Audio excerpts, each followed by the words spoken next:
Good afternoon. My name is Paul Ryer, and I am the Director of Scholar Programs at the School for Advanced Research. Welcome to the colloquium series for the 2022 to 2023 academic year, or welcome back if you've already attended. Okay, great. Today's speaker is Dr. Anand Taneja. Dr. Taneja is a Weatherhead Fellow this year here at SAR, and his primary affiliation is as an associate professor in the Department of Religious Studies at Vanderbilt University. Dr. Taneja has a BA in history from Delhi University, an MA in film and media communication from Jamia Millia Islamia in New Delhi, and a PhD from the Department of Anthropology at Columbia University. Today he will be speaking about Indian Muslim poetry, ethics, and politics in an age of Hindu nationalism. With that, please welcome Dr. Anand Taneja. Thank you. I want to begin by thanking Michael Brown, Paul Ryer, Ashley Flores, and everyone at SAR for this wonderful opportunity to think, read, write, and breathe in this incredible space. Since the title of my talk is already up on a slide, without further ado, I want to begin with a clip of the young poet Amir Aziz speaking at a protest in Delhi against the Citizenship Amendment Act passed by the Indian Parliament in December 2019. हम कहाँ से पढ़े हैं? देखिए, हिंदुस्तान ख्वाब है। हम हमारे ख्वाब है। हमारे दादा ने बोलते थे, हमारे दादा अनपढ़ हैं, लेकिन वो बोलते थे कि हिंदुस्तान ख्वाब है। हम इस ख्वाब के लिए यहाँ रुके हुए हैं। इंटरेस्टिंग आदमी थे यार आप। हाँ, आपके ग्रैंडफादर तो बहुत इंटरेस्टिंग। हाँ, जाहिल थे बिल्कुल। उन्होंने कहा कि हिंदुस्तान ख्वाब है, हम उस ख्वाब के लिए हैं। अब इस ख्वाब में हिंदू, मुसलमान, सिख, ईसाई के लिए अगर कोई सिर्फ कह रहा है कि हम हिंदू हैं, हम मुसलमान हैं, उसके लिए कोई जगह नहीं है। ख्वाब में सबके लिए जगह होती है ना। ख्वाब देखते हैं, आपको पता चलता है क्या? यार ये बहुत इंटरेस्टिंग बात बोली यार। ख्वाब में मेरे ख्वाब में पता चल जाए आप मेरी मम्मी के साथ बैठे हो सकता है क्या? रियलिटी में नहीं हो सकता, ख्वाब में हो सकता है। तो ये हिंदुस्तान ख्वाब है, इस ख्वाब के साथ खिलवाड़ चल रहा है। और हम देखिए इतना बात समझते हैं, पढ़े लिखे हैं मुसलमान लेकिन पढ़े लिखे हैं। हम हिंदुस्तान जो ख्वाब है हमारा, उसके साथ खिलवाड़ नहीं होने देंगे। तो हम हिंदुस्तान के लिए, अपने वतन के लिए यहाँ खड़े हैं। अब बाकी तो हमारा जो हो सो हो। हम Translation. My grandfather, who is illiterate, used to say that Hindustan is a dream, and it is for that dream that we are staying here. In this dream, there is no space for Hindu, Muslim, Sikh, Christian. In a dream, there is space for everyone. When you see a dream, can you tell who is in it? In my dream, you could be sitting with my mother. Could this happen in reality? No, it could not, but it can happen in a dream. So Hindustan is a dream, and this dream is being messed with. So we are standing here for our Hindustan, for our Watan. In mid-December 2019, the Indian Parliament passed the Citizenship Amendment Act, or CAA, which fast-tracked citizenship for Hindu, Sikh, Christian, Parsi, and Buddhist refugees from Afghanistan, Pakistan, and Bangladesh. This was the first time that a religious qualification for citizenship had been added to the hitherto secular Indian constitution. The purposeful omission of Muslims was widely understood as a first legal step in the exclusion of Muslims, India's largest religious minority, from Indian citizenship and public life. The CAA passed a few months into Narendra Modi's second term as Prime Minister of India. Modi's first term was marked by increasingly vicious Islamophobia in public life, including the lynching of over 40 Muslims, actively condoned by members of the Hindu nationalist Bharatiya Janata Party, or BJP. Wherever BJP governments had control of local police, as in Delhi, protests against the CAA were met with brutal state violence. On the night of December 15, 2019, in response to largely peaceful protests by students of Jamia Millia Islamia, a top-ranked central university and storied Muslim institution, the Delhi police, in full riot gear, entered the central campus library, thoroughly vandalized it, lobbed tear gas shells, and beat students reading at desks with batons before arresting them. Many students were hospitalized with broken bones. One lost an eye. Against this Nuremberg moment in India's political life, At a protest in Delhi against the CAA, Amir Aziz, an alumnus of Jamia Millia Islamia, articulated his reason for protest as the defense of a dream called Hindustan, which is also a watan, a homeland in which there is space for everyone. The idea found resonance with other protesters. Among the artworks that blossomed all over the Jamia campus after the Delhi police attack was a tree fluttering with slogans instead of leaves. At its base were two metal plaques in Urdu which read, "Hindustan ek khwab hai." Hindustan is a dream. What is Hindustan? Why is it a dream? Why is this dream also a watan, a homeland? Today in the subcontinent, Hindustan is colloquially understood as a synecdoche for a particular set of customary practices tied to North Indian languages, or as an attitude towards interfaith relations and social decorum. Yet today's colloquial understanding is not the history of Hindustan as a political and historical entity that endured for centuries.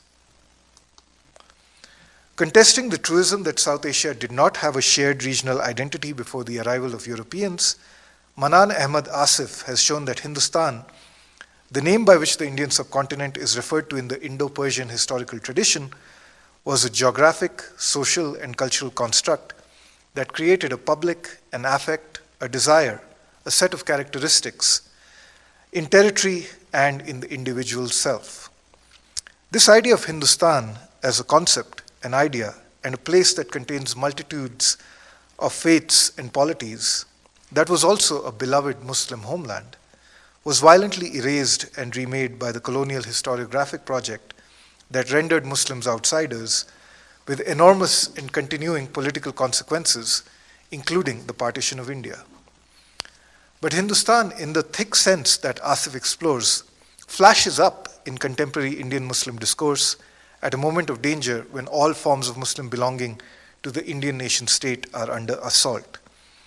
In my talk today, I will explore how Hindustan, as a concept, an idea, as a sense of self and of place, is activated and reimagined as potential for Muslim belonging in a pluralist future India. How do you become Hindustani of Hindustan when Hindustan has been lost? How do people learn the ethical and affective stances to be the kind of self who lives and desires to live with different communities and diverse and challenging others?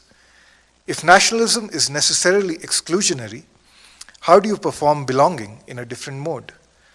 How do you do all of this when official discourse, rather than promoting harmony, promotes a chauvinistic and exclusionary notion of a Hindu India? While doing ethnographic fieldwork in India between 2018 and 2020, my answer to these questions was Urdu poetry. Let me begin with an example. On December 27, 2019, at a massive open-air gathering in Azad Maidan, Mumbai, to protest the Citizenship Amendment Act, a poet recited a poem and was cheered wildly by the crowd. The poet was Hussain Haidari, who is also a Bollywood lyricist and scriptwriter. Haidari recited, "Main Hindustani Musalman hoon, I am a Hindustani Muslim," of which I will now play a clip. मैं हिंदुस्तानी मुसलमान हूँ, दक्कन से हूँ, UP से हूँ, भोपाल से हूँ, दिल्ली से हूँ, बंगाल से हूँ, गुजरात से हूँ, हर ऊंची नीची जात से हूँ, हर ऊंची नीची जात से हूँ, मैं ही हूँ जुलाहा मोची भी, मैं डॉक्टर भी हूँ, दर्जी भी, मुझ में गीता का सार भी है, एक उर्दू का अखबार भी है, मुझ में गीता का सार भी है, एक उर्दू का अखबार भी है, मेरा एक महीना रमजान भी है, मैंने किया तो गंगा स्नान भी है. To translate, I am a Hindustani Muslim. I am from the Deccan, I am from UP, I am from Bhopal, I am from Delhi, I am from Bengal, I am from Gujarat. I am from every low and high caste. I am a weaver and also a cobbler, a doctor and also a tailor. In me is the essence of the Bhagavad Gita and also an Urdu newspaper. One of my months is Ramadan, and I have also bathed in the Ganges. The largely Muslim crowd cheered when the poem spoke of a Hindustani Muslim self that is from Bengal, from Gujarat. They cheered for a Muslim self that belongs not to the abstraction of the nation state, but to a particular homeland, Watan, which has shaped him or her in distinctive ways, in language, in cuisine, in friendship. They cheered for a religious Muslim self that both fasts for Ramadan and bathes in the Ganges, an iconically Hindu act. They cheered for a Muslim self that is not only comfortable with the constitutive diversity of Hindustan, but embodies it. I spoke to Hussain Haidari about Main Hindustani Musalman Hoon in October 2018. The poem first went viral as a spoken word video circulated on social media in February 2017. He characterized it as an introspective poem. The reason I am so conflicted in my identity and my religion, he said, is because of the diversity of the country and of my own experience. He spoke of the geographical diversity of all the places he was intimate with.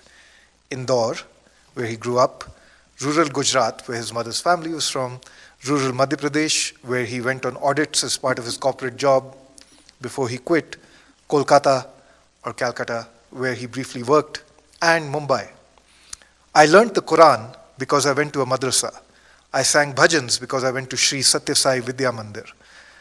Reading the work of Suketu Mehta and Rohinton Mistry in English brought me to Mumbai. 3 out of my 10 best friends are Muslim, the rest are not. इन सारे लोगों के अलग अलग view point और अलग अलग सोच मेरे अंदर आ गई है. All the different viewpoints and all the different thoughts of all these people have come inside me.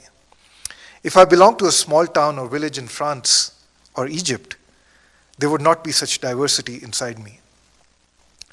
Haidari focuses on a Hindustani Muslim self which is constitutively diverse, containing a plenitude, a subject formation only possible through the idea and lived experience of Hindustan.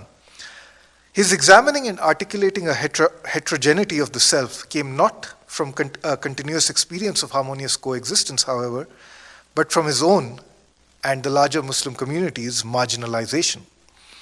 He began recounting the story of the poem's writing with the newspaper headlines from November and December 2016 about the lynchings of Muslims and the normalization of Islamophobia. Haidari had just moved back to Mumbai to try his luck in films after quitting a lucrative corporate job and having saved enough money to treat himself to a vacation in New York City, staying at the Sheraton in Times Square. But despite his affluence and his professional and personal connections with non-Muslim friends, the only place he could find to live was a 10 by 10 foot room in a chawl tenement with a shared outdoor toilet in the Muslim ghetto on Muhammad Ali Road. He had to be discreet even about smoking cigarettes for fear of community disapproval. It was while defiantly smoking on the street that the poem came to him. मैं बाबरी का एक गुंबद हूँ, मैं शहर के बीच में सरहद हूँ, झुग्गियों में पलती गुर्बत में, मदरसों की टूटी सी छत में, दंगों में भड़कता शोला मैं, कुर्ते पे खून का धब्बा मैं हिंदुस्तानी मुसलमान हूँ. I am one dome of the Babri Mosque. I am the border within the city. I am the poverty raised in shanty towns. I am the broken roof of the madrasa. I am the ember flaring in riots. I am the blood stain on the kurta. I am a Hindustani Muslim. Since the ascendancy of Hindu nationalist politics in India in the late 1980s and the demolition of the Babri Masjid in Ayodhya in 1992 and the anti-Muslim pogroms that followed, Indian Muslim experience has been marked by growing othering, marginalization, and increasingly exclusion. Muslims are underrepresented in elected government at national and state levels, in the bureaucracy and police forces, and they are at or near the bottom of socioeconomic and development indicators.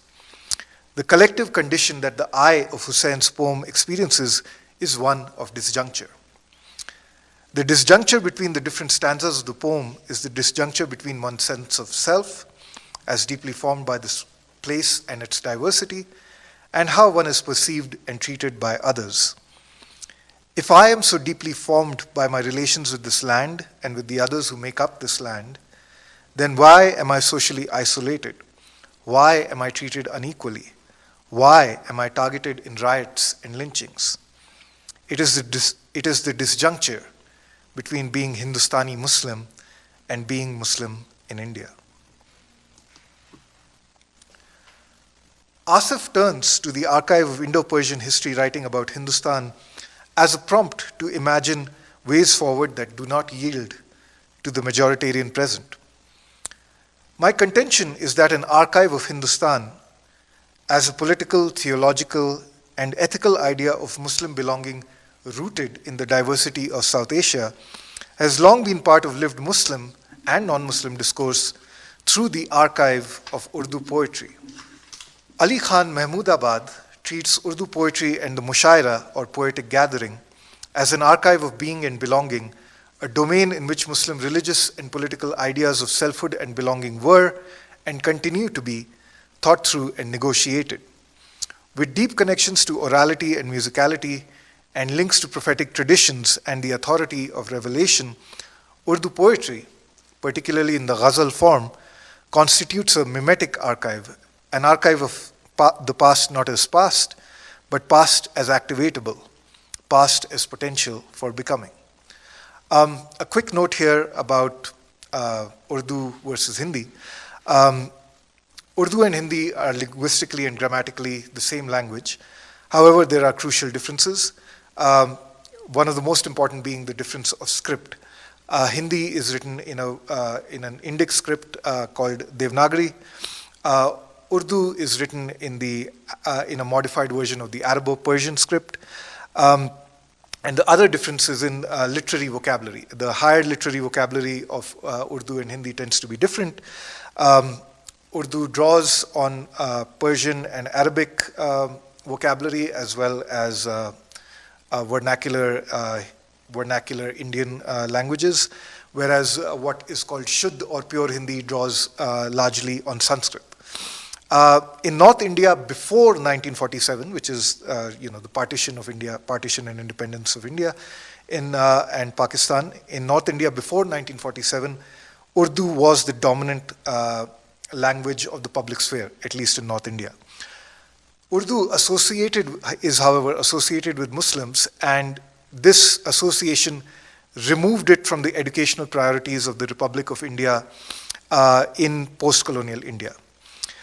People link the renewed flourishing of Urdu to the launch of the website rekhta.org in January 2013. Rekhta is a website funded by the philanthropist Sanjeev Saraf's Rekhta Foundation and is a user-friendly archive of Urdu prose and poetry. More proximately, people link the flourishing of Urdu to the first Jasn-e-Rekhta festival to celebrate Urdu literary and cultural heritage, which began in March 2015. The growing popularity of Urdu in urban North India and the coming into power of a Hindu majoritarian government is not, I would offer, a coincidence. Urdu poetry, unconstrained by the horizons of the nation state and the forms of belonging it considers legitimate, is a mimetic archive of different potentials of being and belonging. This archive has been activated not just by technology and philanthropy, but by the active desires of many people to find other ways of being and of being Indian than those deemed legitimate by a majoritarian nationalist culture. When Hussain Haidari recited "Main Hindustani Musalman Hoon" at Azad Maidan, he wore a t-shirt with the image and words of John Elia. John died in Karachi in 2002 as a Pakistani citizen. He left India in 1957, a decade after partition. He was, by his own account, an unsuccessful man. His first collection of poetry wasn't published until he was almost 60. Until the end of his life, he pined for Amroha, a town in western Uttar Pradesh renowned as a center for Islamic learning. John Elia is the most popular poet in urban India right now. His popularity is not restricted to Muslims or those who can read the Urdu script. With the proliferation of cell phones and cheap data plans, which have also given young people access to global flows of information and culture, there has been a vastly increased access to an embodied archive of Urdu poetry. Recordings of John Elia's mushairas from the late 1980s and 1990s are widely available on the internet, and young Indians in unprecedented numbers are encountering John's poetry as Urdu poetry has always been meant to be encountered, as an oral performative form. There is also now a flourishing market for John Elia-inspired art and merchandise. For John, we could say, is a figure of the loss and recovery of the Hindustani self under post-colonial nationalism. John's life story embodies the devastation caused by subscribing to logics of religious nationalism, as well as positing alternate forms of community and belonging. John prefaced his first collection of poetry with a long essay titled Niyaz Mandana, Acknowledgements, which serves as a manifesto in which John tells us how to read his life and his poetry as visionary, even prophetic. In Niyaz Mandana, John writes, "Before partition and for a few years after, I only knew two groups of religious scholars closely, Shia scholars and Deobandi scholars. The scholars of Deoband were supporters of a politics of worshipping the Watan, or homeland. Watan parastana siyasat ke hami the. I have had the honor of sitting at their feet and learning from them. They were people who were in no way worldly. They spent mendicant-like lives, and they had voluntarily chosen a life of poverty and hunger. I have been a worthless student of theirs in Arabic literature and philosophy." John came from a Shia family, but spent time with scholars from Deoband, a Sunni reformist school, which has several doctrinal and political differences with Shias. This was very much in keeping with the ethos of Amroha, which is renowned for communal harmony, an increasingly rare place where large-scale violence between religious communities has not yet happened. This reputation has been maintained in part through an ethos of accommodation of and respect for religious difference. That ethos is bound up in the idea of Watan, a conception of homeland which significantly differs from the nation. Where the nation is an abstracted and mass-mediated imagined community, Watan carries an idea of emplaced belonging and of topophilia, cultivated not just through birth or ancestry, but through relations with the sometimes radically different others with whom one shares space, a propinquity through dwelling. John characterizes the political leanings of the Deobandi scholars as support for Watan Parastana Siyasat, or Watan worshipping or Watan loving politics. It was the Deobandi scholar and leader Maulana Hussain Ahmad Madani who argued against the position of the separatist Muslim League that nations are made of territorial homelands, Avtan, plural of Watan, and not religion or mazhab. It would be easy to translate Watan Parasti as patriotism and even nationalism. Watan is often used interchangeably in everyday Urdu Hindi with the idea of the nation state. But the ways Watan is used by Muslims from Delhi and Uttar Pradesh connotes a very different idea of place and belonging. Watan is used in a much more proximate or localized sense. For instance, John Elia may have chosen to become Pakistani, but John's Watan is Amroha. Watan is a place of origins, but it is not reducible to birthplace. Watan is the local web of relations that connects you to a place and forms you as a person. Watan Parasti, love for or worship of the Watan, carries a very different set of meanings as a political vision than nationalism does.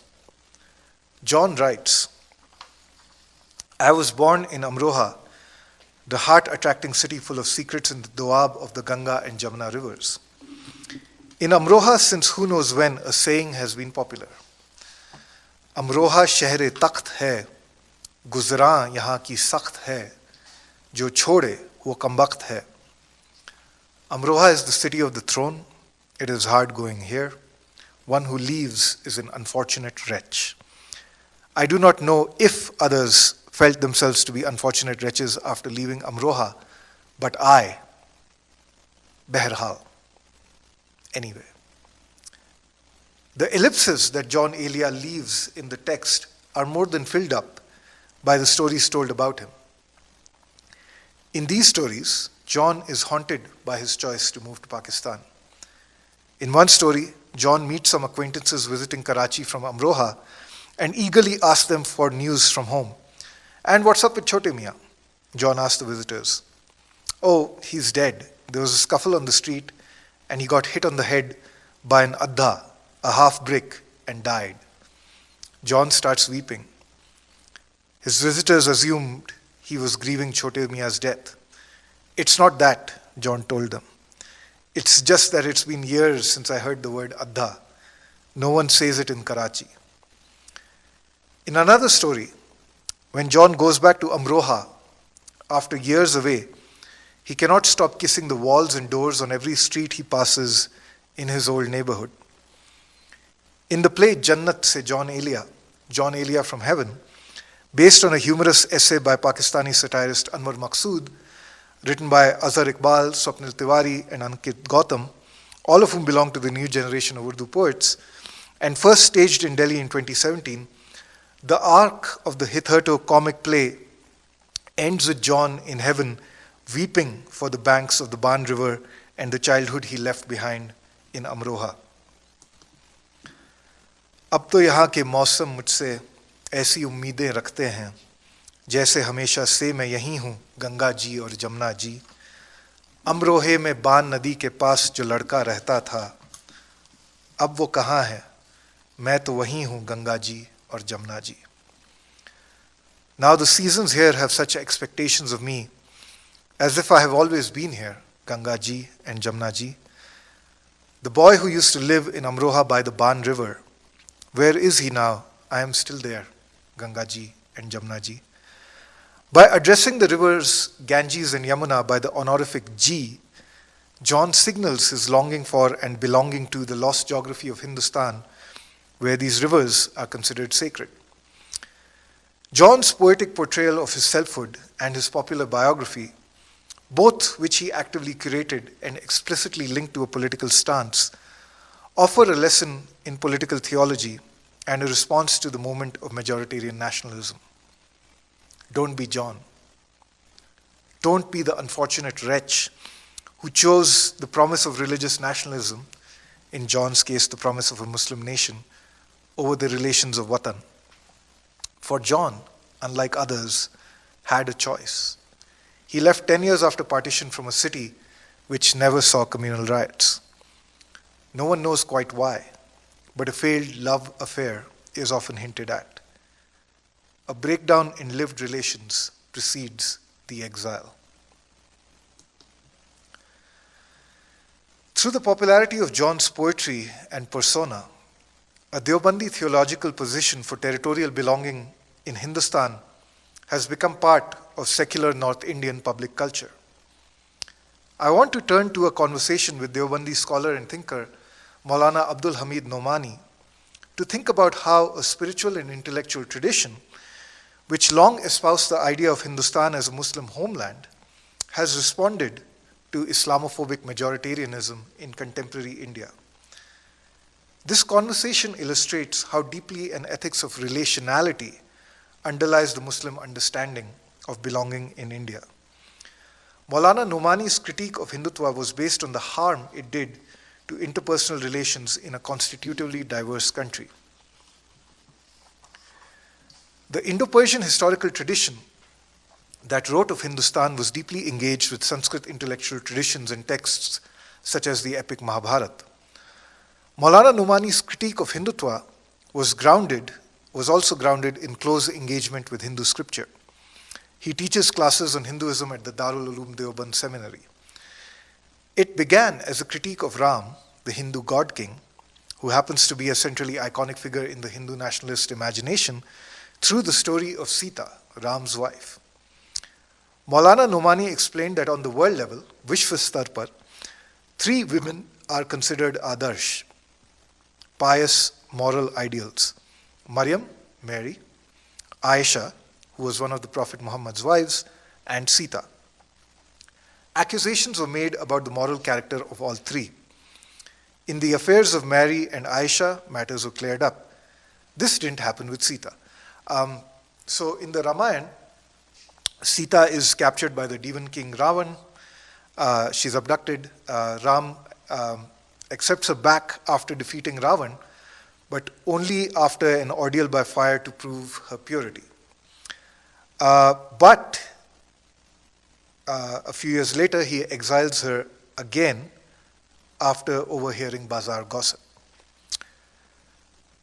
Maulana Nomani said, when hypocrites spread rumors about Aisha's dalliance with Safwan, the Prophet Muhammad was greatly troubled, but he did not reject her. And a verse of the Quran was revealed. In Sita's case, even though people knew she was innocent, Ram, whom we consider the Maryada Purushottam, the ideal man, unki taraf se mamla saaf nahi hua. Matters couldn't be cleared up from his side. Quoting anthropological research on Indian folk songs, Nomani explained that nowhere in India have women accepted Ram as an ideal husband. They want a husband like Lord Shiva. Even if he smokes pot, he loves his wife a lot. There is no such love for Ram in any folk song. Maulana Nomani linked Ram's rejection of Sita to the life of Prime Minister Narendra Modi. Modi famously left the wife he married as a young man in order to serve the Hindu nationalist cause. He reiterated that the ethical example of Ram has to be replaced by the example of the Prophet because there is no samadhan or solution in Ram's ethics. Instead of forgiveness and rapprochement, there is only suspicion and separation. This is why, he said, we have to act according to the example of the Akhri Sarkar, the last sovereign or prophet, the Prophet Muhammad. नहीं तो आप अलग थलग रह जाएंगे. कोई मतलब नहीं रह जाता है राजगद्दी का. Otherwise you stay alone, cut off. No meaning remains to the throne of state. Nomani grounded his critique of Ram in folklore, in the locally grounded point of view of relations and affect, because the maintenance of intimate relations is central to the localized relationality which underlies the notion of wataniyat, of belonging to a locale. The moral example of Ram needs to be replaced because no Indian woman considers Ram an ideal husband. That a learned Muslim perspective in contemporary India empathizes with Sita is not surprising. Like Sita, Muslims have to keep proving their faithfulness through repeated ordeals, but it is never enough. As Sita can never purify herself in Ram's eyes because of her abduction by Ravan, so Muslims cannot ever free themselves from the taint of partition and the creation of Pakistan, which has saddled Indian Muslims with the constant suspicion of being secretly more loyal to the enemy. The BJP government has made things worse, including making anti-Muslim bigotry more mainstream and acceptable. The most grievous consequence for many of my Muslim friends and interlocutors was the breakdown of relationships in the Modi years. Rishte kharab ho gaye hain. Relationships have been broken or ruined, was a refrain I heard often. Someone you have known since childhood suddenly starts asking strange questions about why all Muslims haven't gone to Pakistan, and then ghosts from your life. People stop calling on your kid's birthday like they did for years. They stop wishing you for Eid. People told me stories of facing violence with equanimity. But during the stories of frayed relationships, their voices would catch and tears would start brimming. Belonging to the Watan has been deeply frayed by the spread of belligerent ethno-nationalism. It is to repair and reimagine these relations that the Prophet's example needs to supersede the exclusionary ethos of the kingdom of Ram.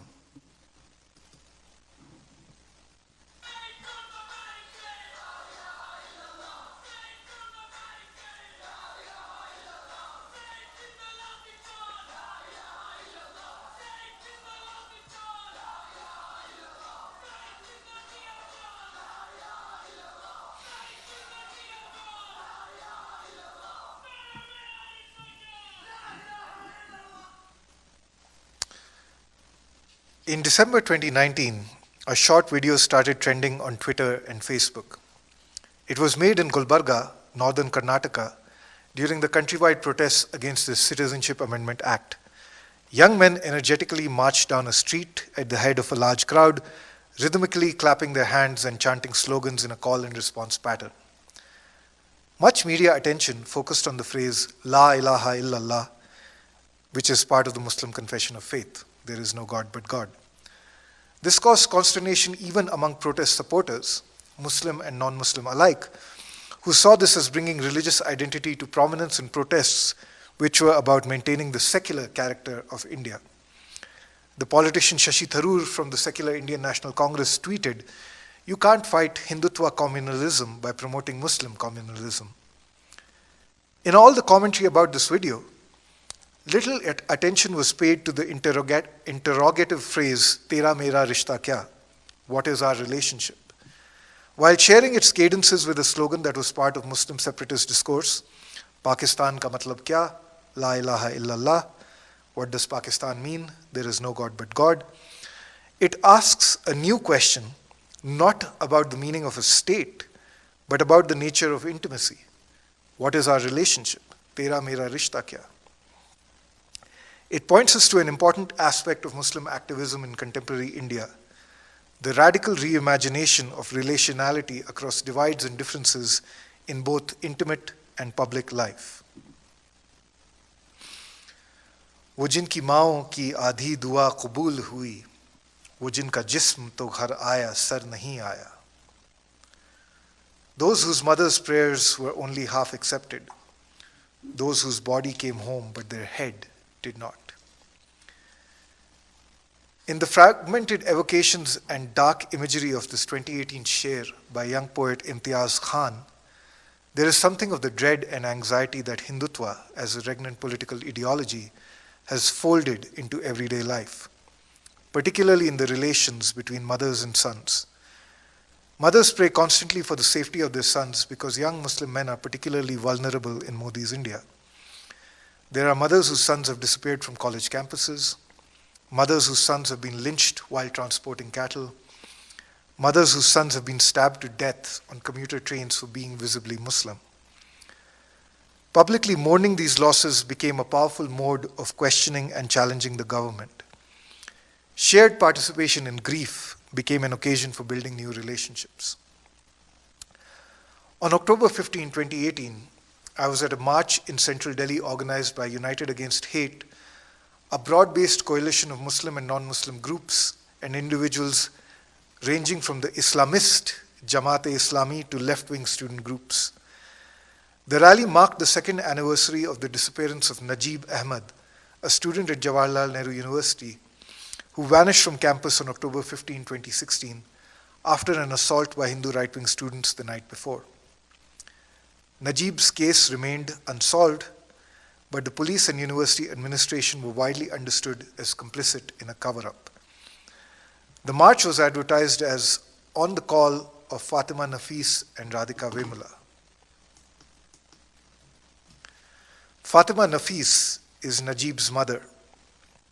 Radhika Vemula is the mother of Rohit Vemula, who was driven to suicide in January 2016 because of his suspension from Hyderabad University with the active abetment of Hindutva groups for his activism in Dalit political groups on campus. As we marched among thousands of students, political workers, activists, and ordinary people, Owais reminded me to pay attention to the significance of what was going on. The opposition to the BJP had come together to march behind two mothers, one Dalit and one Muslim, both of whom had lost their sons, both first-generation college students, to the politics of the current regime. जो जज्बा है, क्यों आपको ऐसा महसूस हुआ कि इस उम्र में आपको सड़क पर ठिठुरते हुए प्रदर्शन करना है? मैं पहले आपसे शुरू करना चाहता हूं, अस्मा जी, क्यों प्रदर्शन करना है? मोदी से पूछिए कि क्यों माँ को बैठा हुए हैं सड़क पर, 9 महीना पेट में रखा, 3200 सुबह दूध पिलाया, यही कारण देखने के लिए। और रात को लोग काहे के लिए पोसता है कि बुढ़ापा होएंगे तो हमारा वो सेवा करेगा, मगर उल्टा पैगाम कर दिया। मैं सड़क पर बैठी हुई है CAA इसके लिए कि मोदी मेरी औलाद है वो आपस से ले ले। In a widely circulated TV clip, 3 grandmothers of Shaheen Bagh are interviewed. Women from Shaheen Bagh and adjacent Muslim neighborhoods started occupying the stretch of highway just south of Shaheen Bagh after news of the brutal police attacks on the students of Jamia Millia Islamia. Shaheen Bagh is one of several interconnected Muslim neighborhoods, collectively known as Jamia Nagar, that have grown around the campus of Jamia and are connected to it through multi-generational ties of education, employment, patronage, and pride. The sit-in at Shaheen Bagh became a symbol of resistance to the CAA. Hundreds of thousands of people joined in solidarity, and this continued for 100 days despite concerted state opposition until the sit-in was called off in late March 2020 because of the coronavirus pandemic.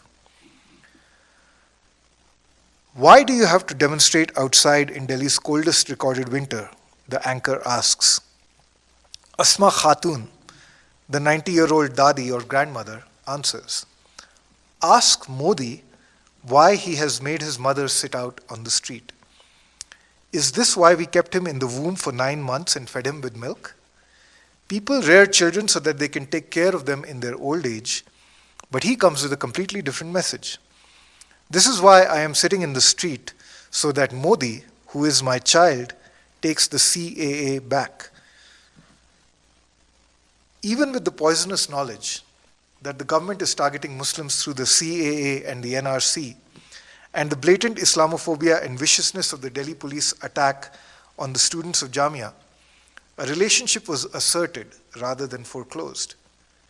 This assertion of filial kinship flew in the face of the anxieties of caste and religious purity that informed the ideology of Modi's BJP. This transgressive assertion of kinship allows for a claim of filial responsibility, a demand to be cared for. Modi is our child. We kept him in the womb for 9 months. We are sitting out on the street because rather than serving us as a child should do with his parents, he is harassing us and abjuring our relationship. We are sitting outside so that he will come and speak with us. We await him. Hindustan is a dream, Amir Aziz said. In my dream, you could be sitting with my mother. Could this happen in reality? No, it could not, but it can happen in a dream. In Shaheen Bagh, the dream that is Hindustan became materially manifest. Hindus and Muslims and Sikhs, artists and activists all came together in this place. Bus stops became libraries of donated books. Shuttered shop fronts became spontaneous art galleries. Walls were covered with paintings and poetry. The Sikhs set up a langar in solidarity so no one would go hungry. When I walked around Shaheen Bagh, it was as if I was on a pilgrimage. A corner of the city that I thought I knew had become something strange and beautiful, a portal of multiple temporalities, of potentials of recovering a pluralist past and imagining an inclusive, egalitarian future. Here I encountered not just a world I thought I had lost, but a world I couldn't even have imagined, a world brought into being by the collective energies of old and young, women and men, Muslims and Hindus, Sikhs and Dalits, poets and housewives. There are people who might never have encountered each other without coming here, Sabah tells me. It is the end of February 2020. We are walking down High Tension Road towards the sit-in, and Shaheen Bagh is a zone of potentiality radiating from the nucleus of the protest site into the neighborhood. A rainbow flag painted on the wall of a tea shop in the conservative end of the ghetto marks an unlikely friendship made possible by the solidarities generated in this space. If you have chosen to be here, you are an ally. As we stop to get cigarettes, we run into Sareha Bhai, who I've never met before. He talks about the videos circulating on social media of Muslims gruesomely killed and tortured and mocked by Hindu rioters in northeast Delhi. It is barely 2 days since the riots, which began with targeting anti-CAA protest sites, have subsided. इतनी नफरत है, इतनी नफरत लेके ये कैसे सोते होंगे रात को? There is so much hate. How must they sleep at night with so much hate? पर नफरत कभी मोहब्बत से नहीं जीत सकती. But hate can never win against love. 2 nights ago, everyone at Shaheen Bagh was afraid they were going to die. There was an electricity blackout and there were rumors of mobs gathering across the road in Madanpur Khadar. Sabha showed me a video she shot that night. People were shouting anxiously in the darkness, "Jagte raho, stay awake." The belief in the victory of love over hate, in the openness and freedom of Shaheen Bagh, was sustained in the face of every night possibly being the last night of the protest. Sabha talked about the exhaustion of constantly living with anxiety. She talked about the losses people were incurring by just being here, by supporting this movement, by keeping this place running, in terms of employment and money. The film she was making before this began had been stuck in edits for 2 months, and the funders were demanding their money back. And yet, there was the exhilaration of being here, in a place where strangers you would never have met become the best of friends, that kept people coming back night after night. Sabha shot an entire other film here, a love story of 2 people re-encountering each other in the middle of the Shaheen Bagh protests. The film's working title was, of course, Tera Mera Rishta Kya? What is our relationship? Owais called Shaheen Bagh Protest Sharif, the exalted protest, an honorific more commonly used for Muslim shrine spaces. Dargahs, or Muslim saint shrines, are also zones of potentiality, spaces where people across religious and caste divides meet, spaces where strangers become friends, where the self can be remade through the reconfiguring of intimate relationships. Dargahs are also spaces marked by the presence of women, where the usual gender dynamics of public spaces are inverted. The murals and iconography emerging from the Shaheen Bagh protest communicate love and relationality. Ishq, muhabbat, and frame the constitution, like in this mural. This visual representation captures a certain truth about Shaheen Bagh.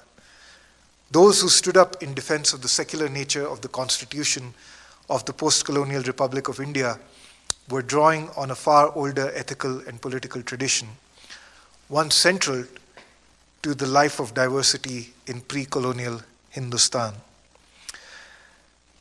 This was the 13th century Akhlaq-e-Nasiri or Nasirian ethics tradition, which can be traced back to the work of Khwaja Nasiruddin Tusi, which was central to Mughal norms of governance and Mughal political culture. Tusi too understood, like the protesters at Shaheen Bagh, that justice leads to artificial union, whereas love, muhabbat, generates natural unity. The artificial comes after the natural, and thus it is obvious that the need for justice, which is the most accomplished human virtue, is because of the absence of love. If love among the people were available, justice would not have been needed. I will end by giving the final word to John Elia. When John describes his period of mental illness in Karachi, the description is of isolation, of an inability to form bonds and live relationships. This is a memory of 1986. My condition in the past 10 years had deteriorated. I would sit shrunken, contained in the corner of a half-dark room. I was afraid of lights, of voices, of people. One day my esteemed brother Salim Jafri came to meet me. He had come from Dubai to Karachi a few days before. He said to me, "Brother John, I will not let you live the life of a fugitive." Salim Jafri came with an invitation to participate in mushairas in Dubai and the other United Arab Emirates, now home to a large South Asian diaspora with Urdu speakers from both India and Pakistan. This invitation was the turning point for John. He re-established himself in the network of Urdu poets and published his first collection in 1990. In Dubai, a space outside the nation state, and thanks to a boyhood friend from the Watan, John starts flourishing again. Many of John's most famous and well-known mushaira performances, the ones recorded on grainy VHS, which show up first on YouTube, are from these Dubai mushairas.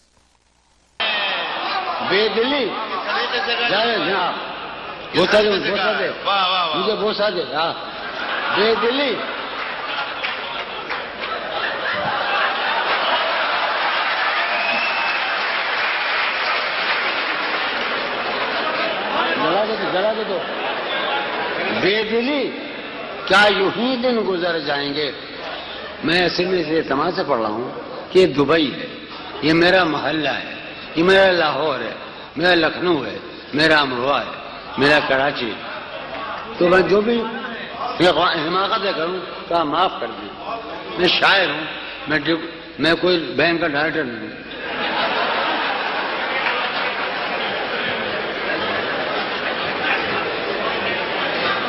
बेदिली बेदिली क्या यूं ही दिन गुजर जाएंगे। बेदिली क्या यूं ही दिन गुजर जाएंगे। सिर्फ जिंदा रहे हम तो मर जाएंगे। In this clip from 1995, John addresses the audience. You're not an audience, you are a family. You are my family. So listen to the upside down things I say. Halfway through reading the first couplet of his first ghazal, he drinks alcohol from a teacup and then calls someone called Javed to come and kiss him on his forehead. He then says, I am reading like this with this informality because this is Dubai. This is my neighborhood. This is my Lahore. This is my Lucknow. This is my Amroha. This is my Karachi. So whatever foolishness I get up to, please forgive me. I am a poet, not the director of a bank. For John, Dubai is not the transnational space of social theory, but a deeply intimate, local, and diverse space, unlike the nation state with its logics of exclusion. A space where one can begin to create the networks of language and relationships that create a neighborhood, a city, a home. Dubai brings together geographies sundered by national boundaries.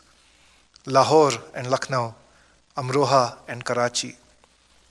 Dubai allows you to dream of Hindustan. Lost to the exclusionary logics of nationalism, sometimes homelands can only be dreamed in exile. बेदिली क्या यूं ही दिन गुजर जाएंगे, सिर्फ जिंदा रहे हम तो मर जाएंगे. Despondency, will days just pass like this? If we only stay alive, we will die. Thank you.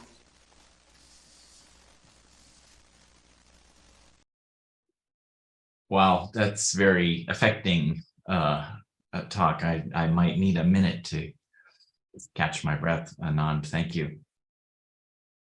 Before we start, let me reintroduce myself, Paul Ryer, Director of Scholar Programs here at SAR, and I have the privilege of being the one to ask questions. Please, to our viewers, please put any questions that you may have into the Q&A field. I see that there are 3 questions now, and I will read them out and give Dr. Taneja a chance to respond. I did forget one thing when I was introducing you, Anand. I forgot to mention your first book. You're working now on your second book. That's unforgivable. Chance to do a little bit of promotion on your behalf. So please give me a chance to read your first book, titled Genealogy with a J. Time, Islam, and Ecological Thought in the Medieval Ruins of Delhi, Stanford University Press, 2017. So, pardon me for missing that. I will go to the questions, but first, if I may, I guess I have lots of questions, but the most pressing is the simple question: where do you see things going from here? You've sketched out an entire world, a complex world of relations, changes in the nature of belonging, the possibilities of belonging. But I guess I'm wondering where your gut feeling is about what kind of future we might expect and might aspire to. Thank you for that. And I think, Paul, it's interesting to think of this in the global context generally, right? Because India is not the only place that's dealing with right-wing nationalism and its forms of exclusion. But to think with India and, with North India, it's hard to say, right? I think one of the interesting things about the pandemic was that I left India in 2020 immediately after, seeing Shine Bagh, which I kind of write about and talk about in this talk, and looking at the forms of, the potentialities of kind of reimagining India being realized in that space and at that time. And then, of course, the lockdown shut things down. The lockdown was used to further vilify Muslims and to kind of vilify, virusify, right? Like to make the Muslims virulent in a sense as carriers of disease, and all kinds of things happening. So when I was just here and I was only interacting with India through, social media and the news, it just felt like everything was falling apart. But when I went back, politically things are really, truly terrible, and getting worse, and the forms of exclusion that are dominating the news. And there's been a New Yorker issue recently, some people might have seen, about how even Bollywood, which is a form that's kind of renowned, at least within the South Asia and the diaspora, for its cosmopolitanism, even the Bollywood film industry has been pressured to make films that are in line with, Hindu nationalist ideas. So if we just look at the politics of the present, there seems to be very little hope. But I think also, in a way, if I was to use a metaphor of seeds, right? Seeds have been sown. Potentialities exist of imagining things in other ways. And hopefully we'll talk a little bit about Urdu poetry as I go on. And the thing with Urdu poetry and it becoming very important at this time is that one of the things that Urdu poetry talks about is the way the universe it imagines and inhabits and talks from is a timeless universe, right? So oppression is not happening for the first time, and it will be overcome. So what we are seeing, its forms may be new, but the kind of the human condition that it is talking of and talking to, forms of oppression, exclusion, and to use the term zulm, tyranny, none of this is new.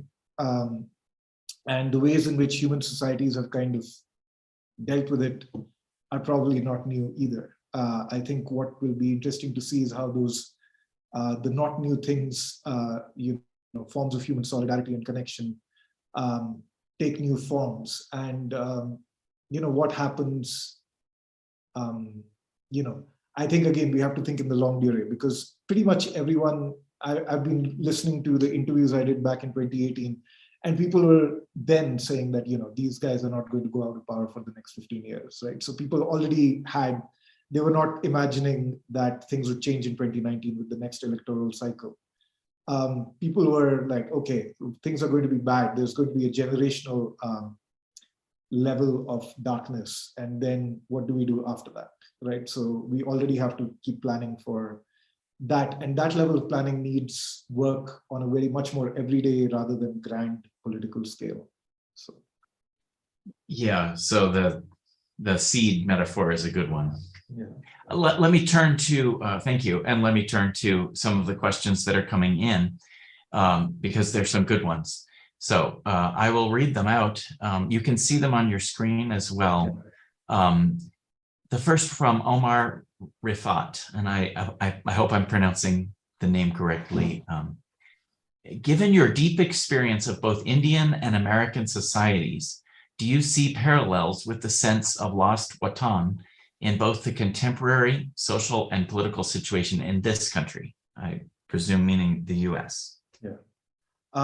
Thank you. That's a really interesting question. And I mean, I think I'm trying to think of, in India, watan, the way I think of it, right? Watan is a term I encountered a lot, and in trying to think of it, watan consists of both a kind of topophilia, right? Like a love for a place and its topography and, its features. But it's also, I think, a constitutive element of, watan or wataniyat and belonging, and the way that it kind of fosters living with people who are radically different. comes from shared public space, right? So Watan is kind of hugely important to forms of belonging in India, right? And because I'm thinking especially of Muslim belonging in India. So, right, if you have poets, they identify themselves by their hometowns, right, rather than by the country or the state or any of those things. It's the very, very local, which is kind of the grounding by which you announce yourself to the world. Now, in India, the kind of mass displacements of that happened because of partition, right, happened in 1975.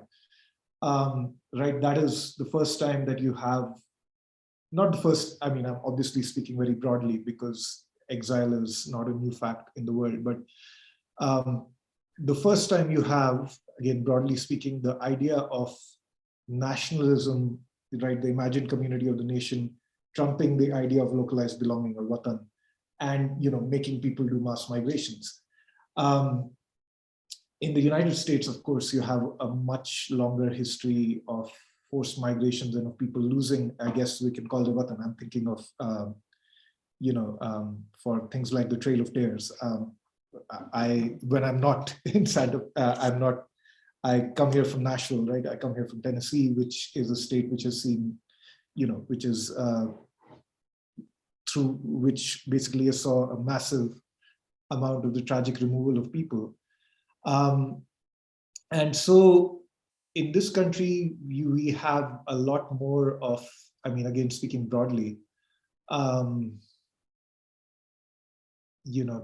commoditization of property, right? Like buying and selling and people moving a lot. There's a history of, chasing people away from homelands.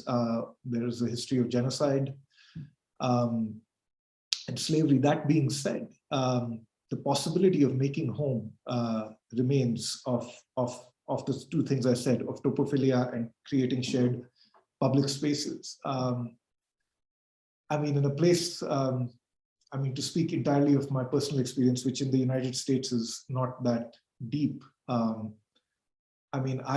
feel, I had a friend from India visiting recently, and I said to him that, the one place that feels like my watan here is in the United States is New Mexico, is northern New Mexico. Even though I've lived here for a very brief amount of time, I've lived in New York and Nashville. And I think it has something to do with, the beauty of this land and the fact that so much of it is public land, which is free for people to be on, and for the kind of radical acceptance of diversity that's just much more of a lived reality here than in, say, Nashville or even New York City in some ways. It's just a lot easier to be a strange person of color here, right? So, at least in my experience. So I'm wondering maybe if those two things, topophilia and the creation of shared and equal access public spaces, might go a long way in dealing with and creating a watan, or creating homelands and feelings of belonging in this nation, which has been marked by so much displacement. That's a great question. I have lots of conversations that I would love to, hopefully you and I can continue to talk. I love your answer. You're playing to the home crowd with the shout out to New Mexico, by the way. It is interesting, Anand, how many anthropologists come here and then want to retire here. So I'll just put that for the distant future, a possibility. Santa Fe would welcome you back. A great question here from Deborah Winslow, and I will read it out. I invited a friend to listen to this talk with me, and by the way, I loved the talk. But he refused my invitation, saying, quote, "It looks like it will be Urdu-centric. My interest is in the Muslims of the South and Sri Lanka."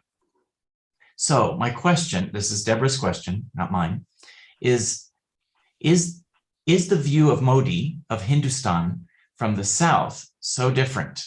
The view expressed in the Dravidian languages, especially Tamil, is it othered by the North? Thank you. Thank you for that question, Deborah. And I'm really sorry your friend didn't come for this talk, even though it is Urdu-centric. But I think, I think it's been, I was going to say, yeah, I think there is, I usually try to say that I work on North India, right? Just to say that I'm not speaking for all of India. But sometimes for the interest of brevity, you end up saying India. That being said, of course, right, the historical experience of North India and North Indian Muslims and South Indian Muslims has been very different. And the history of the South has not been marked by the same kind of violence and exclusion and the politics of language. However, the discourse of North and South Indian Muslims, it's not that easy to separate anymore, right? I'm thinking now, if we think of, a kind of the seat of Urdu culture, of Urdu literary and intellectual culture, for one of the major seats has been Aligarh Muslim University, right, which is in Aligarh in Uttar Pradesh. But they now have a campus in Kerala, right? Because as well in South India, because Kerala is a state with, I guess, a 30% Muslim population and a Muslim population, which has got a lot of ties with the Gulf, with the Persian Gulf, and because there is a lot of traffic of students from, I know, especially from Kerala, who move to the north for their education, right, from AMU to AMU. So there is a lot of interaction increasingly between North and South Indian Muslims. And there is increasingly the same vilification that the Hindutva project, which we think of as a North Indian project largely, has vilified on Muslims, is now affecting Muslims in the South. So if we think of the vilification of Muslims in Telangana, right, where again you have both Urdu-speaking Muslims and Telugu-speaking Muslims. If we think of the hijab ban in Karnataka, right, where again you have Urdu-speaking Muslims and Kannada-speaking Muslims. And if you think of, the ways in which, Muslims are being treated as terror suspects in Kerala, right? So Malayalam-speaking Muslims, and where you have Malayalam-speaking Muslims who do learn Urdu if they move north. So I've spoken for all the three other Dravidian languages, or the three major ones, and not of Tamil, but I'm not aware of specifically of the Tamil-speaking Muslim discourse. But I would just say again that Hindutva has become a pan-Indian phenomenon. All Muslims are vilified by it, and this is leading to kind of forms of communication between North Indian and South Indian Muslims, and also it absolutely needs to be more attention needs to be paid to the particularities of a South Indian Muslim discourse in all the languages. Because of my linguistic limitations, I'm not the person to do it, but I would highly encourage that's absolutely needs to happen. Thank you. Thank you. We have a question from Michael Tyler. In your book, Genealogy, I found a rather hopeful and surprising, if not syncretic, at least tolerant coexistence between Hindus and Muslim engaged in everyday pieties at the Firoz Shah Kotala ruins in Old Delhi.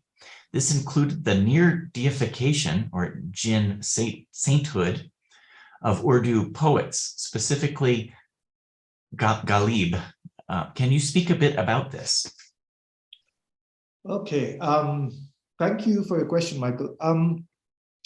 So in my book, Genealogy, which Paul very kindly mentioned, I talk about the deification of jinn saints who seem to be,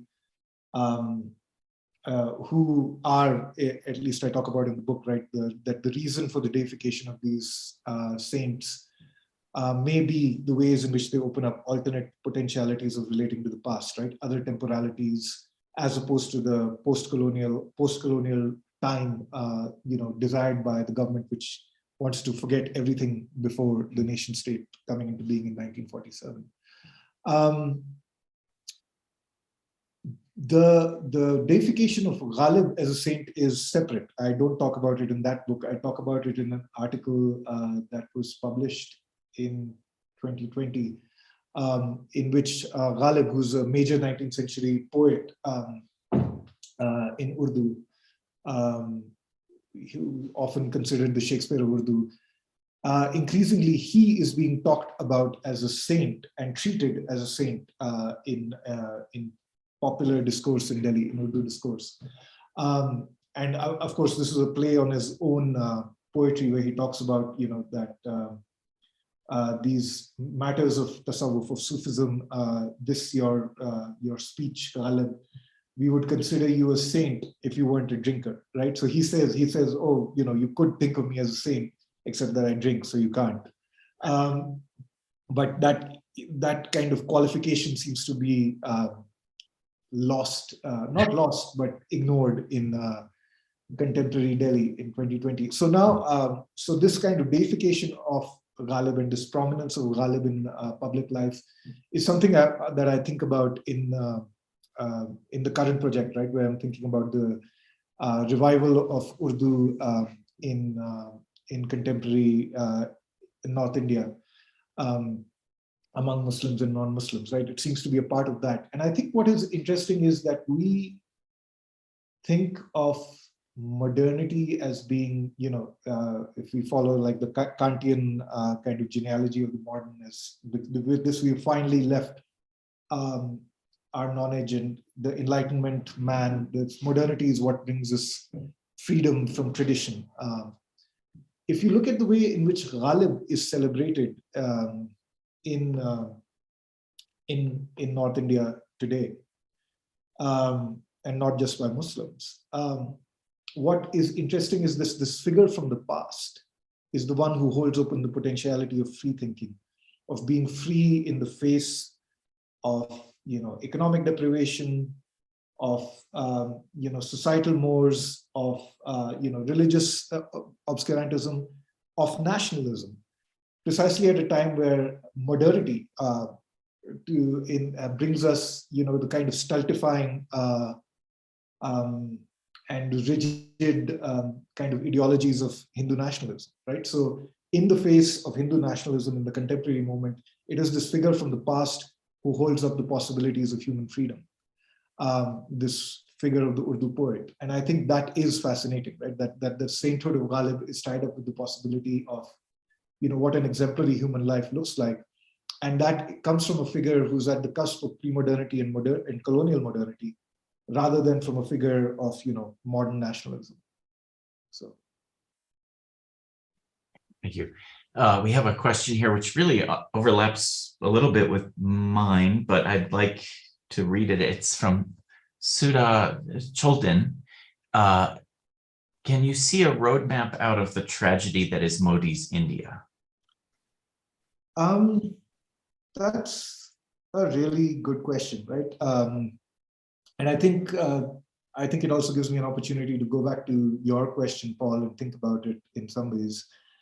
I've recently been reading Mahmood Mamdani's book, Beyond Settler and Native, in which he thinks about, the problem of, kind of the genocidal origins of nationalism, in a sense, and the ways in which it works always by creating a sense of natives and those who are settlers, who are outside the idea of the nation. And this actually applies to India as well, right? So the idea of the Muslims as outsiders, or the Muslims came in as invaders, they don't really belong here, even though that is provably false. Most even if the ancestors of all Muslims came from outside, which is not true, they've been part of the mosaic of India for generations, right? Hundreds of years. So one of the things that Mamdani says, right, to get outside of the settler native dichotomy and the forms of exclusion and violence it engenders, he turns to the South African model, right? He turns to think of the Truth and Reconciliation Commission, and he says that the reason that the TRC, however imperfect, works is because it isn't apportioning criminal blame, right? It didn't say that we need to criminalize and penalize those who did oppression in the name of the apartheid regime. We need to treat everyone as a survivor, right? So we need to move beyond settler and native to think about the survivors, those who survived this cruel ideology. And through telling the stories of what has happened to us and being able to share them, as survivors, we move forward. I haven't begun to flesh this out yet or write this, but this is something that I find to be a very powerful idea. That at one point today, everyone is going to turn around. I mean, at one point in the future, hopefully, everyone is going to turn around and say, oh, what we were, like we're going to wake up from this kind of fever dream of nationalism and realize everything that we lost, even those so-called victors lose because of this dream, right? And we need to get out of this idea of settler and native to all of us being survivors of exclusionary national ideologies. And I think if we get to that point where people begin to have serious conversations without criminal blame about what's happened, and then I think we can turn back to the potentials that Urdu poetry and this kind of culture revival that's been happening, right? All of this of shared modes of being human, of being Indian, of talking about the self, what it means to be a self, of language. I think that's when all of these potentials that are being articulated at this moment can truly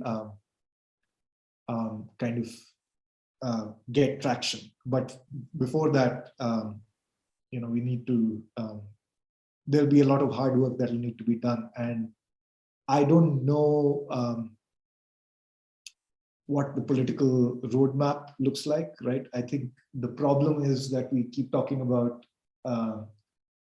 electoral politics, and electoral politics, yes and no, but I think the social transformation has to happen to allow electoral politics to shift in a direction that lets us imagine a different future.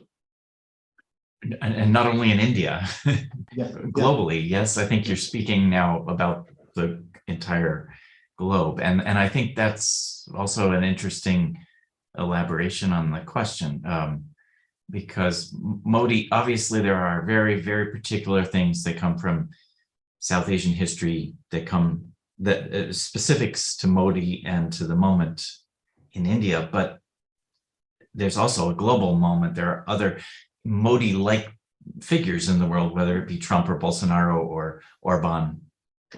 So there's a way in which it's also a global question, and I think that leads me right to our next question, which is by Joel Zapata, fellow this year. And I think if I can read his question, I think that will be a great way to sort of wrap that up. Powerful and thought-provoking scholarship. Being in New Mexico, which is the homeland of multiple peoples, I wonder how your project can speak on homelands and people around the world. Thank you for the question, Joel. I think I kind of answered that with the last with my answer to Siddharth's question, but I think what you're prompting me is to think in a different direction. When I was writing the article that was the basis of this talk and kind of going through my material, one of the things that was inspirational for me was reading Jonathan Lear's book on radical hope, to think about cultural ethics and to think of ethics in the face of cultural devastation, which is not a book based in New Mexico, but a little bit further north with the Crow tribe. And I think what I'm trying to think here is, right, like, what do ethics look like in the face of genocide and cultural devastation, and then living with others with whom we've had, histories of violence. I don't think I know enough about New Mexico to say what the answers are. But yeah, that's what I'd point towards, right? That there are, I think, there are indigenous traditions here which we could all learn from in how to live, in the aftermath of devastating violence. Yeah. So I think maybe that's the perfect place to leave things, Anand. It is, we've gone over time a bit. It's fascinating. It's hard not to go over time. Thank you. I look forward to more conversations with you, and I appreciate your talk. Thank you again for your presentation, and I will sign off now.